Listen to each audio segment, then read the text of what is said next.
Assalamualaikum warahmatullahi wabarakatuh.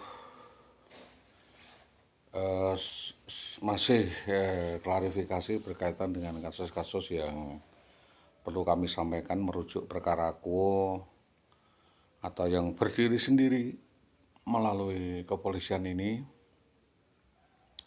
Saya melaporkan pemilik akun Facebook atas nama pemilik yaitu AS yang pasang badan dan mengatasnamakan saya, orang tak bertanggung jawab, saya adalah penderita ini itu, dan ini dapat dikategorikan bullying, doxing, pembunuhan karakter, pencemaran nama baik,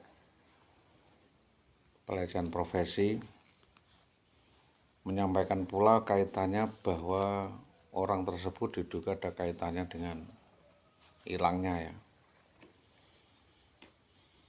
dalam yang turut serta untuk dapat diminta pertanggungjawaban sejauh mana pengetahuan mereka atas kasus ini, yaitu termasuk akun Purwo atau Purwanto, bahwa dalam bukti tertutup justru yang bersangkutan yang akan menuntut pencemaran nama baik. Ini sebenarnya siapa yang namanya dicemarkan, nama baik mana?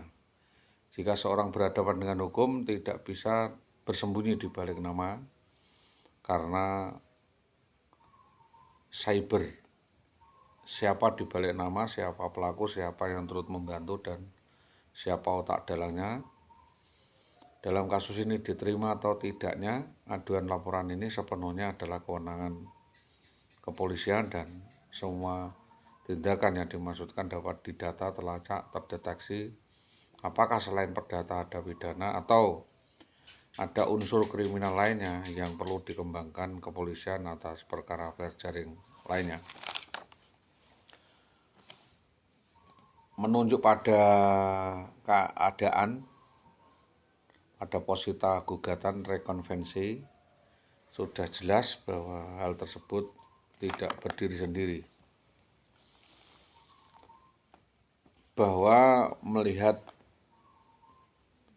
proses daripada perceraian yang dulu, yang harus dilihat itu adalah proses administrasi birokrasi, dan bahwa saya sudah mendiskusikan matang-matang baik secara lisan, mediasi maupun secara tertulis, di mana kasus ini sudah di memorandumkan di Inspektorat Padi, di Dinas Pendidikan Kabupaten Padi terkait adanya tindak kemasyarakatan lintas sektor camat, koramil, muspika, desa bermasalah di bidang adanya hukum, adat, pemerintahan, dan peraturan lainnya. Maka dalam hal ini sebelum kasus ini benar-benar digelar, ditangani, dan dilakukan pembinaan, seharusnya segera ditinjau ulang dan dikoordinasikan dengan kepolisian. Karena apa?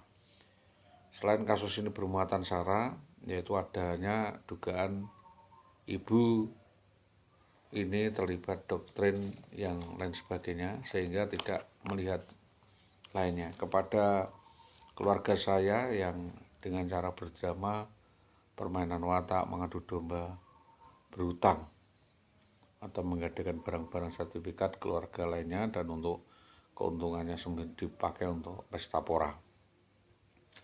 Mohon agar para pihak mewaspadai setiap pernyataan yang dikeluarkan oleh saudari Wiwi sebelum melakukan pembinaan lebih jauh, melakukan tes psikologi kejiwaan untuk dimasukkan ke rumah sakit jiwa untuk dapat direhabilitasi terkait penyakit kleptomania, tantrum, NPID, histeria, manipulasi, depresi, hilang ingatan, mania, Oedipus kompleks, hiperseks, dan kelainan psikologis lainnya, di mana perlu penelitian dari BP4 untuk tidak tergesa-gesa membuat keputusan hukum terkait proses-proses tersebut.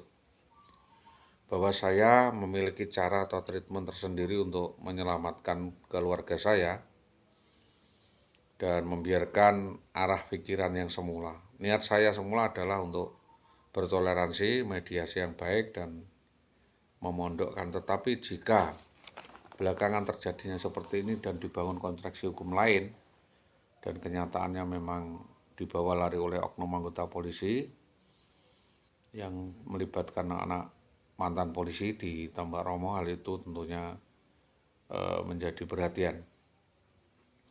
bahwa apa yang saya duga ini adalah sebaliknya.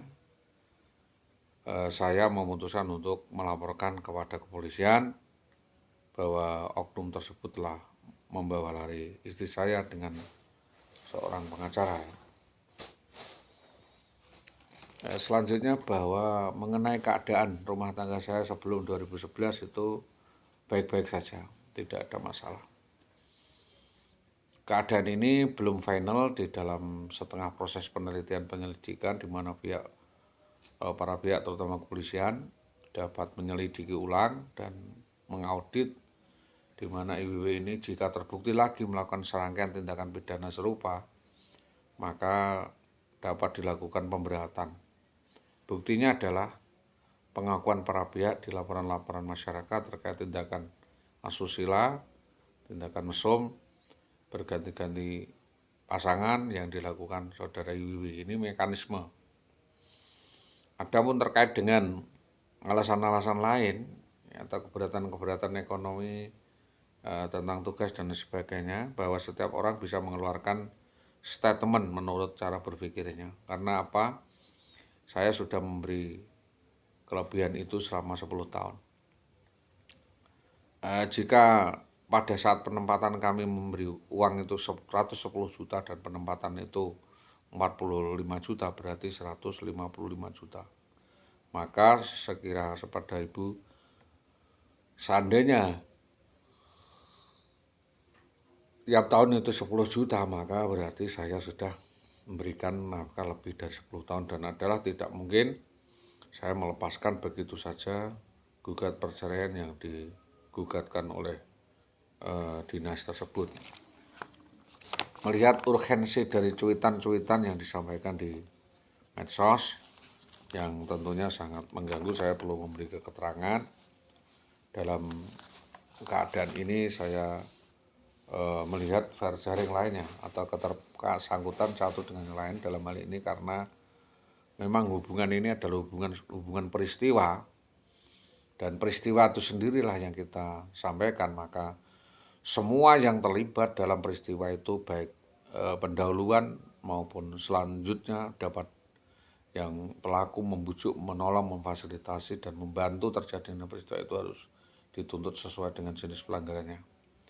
Aduannya aduan absolut, dalil aduan tidak bisa dibelah, termasuk adanya ovil spell, penzinahan yang dilakukan oleh seorang istri. Tidak hanya dapat menghendaki orang lain yang dituntut sedangkan istrinya tidak. Dalam hal ini karena yang bersangkutan ini sudah mendapatkan sanksi etik, dimutasi, maka sebagai sanksi yang harus dikenakan kepada IWW adalah konsekuensi dinas.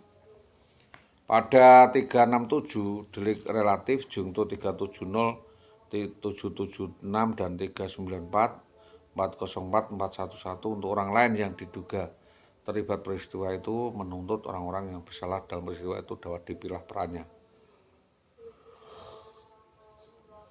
Kalau utamanya saya hanya meminta agar IWW ini dapat dituntut karena semua kejahatan yang hanya dapat dituntut atas pengaduan dan peristiwa pidana senantiasa dapat dituntut pasal 284, 287, 293, 310, 332, 322, 369 dan 277.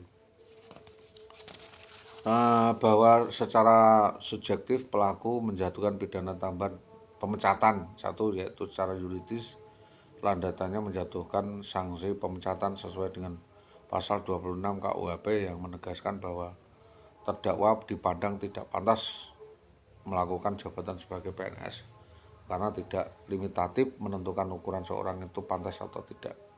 Yang kedua, menghindari subjektivitas, yaitu menjatuhkan pidana tambahan. Yang kedua adalah aspek objektif, yaitu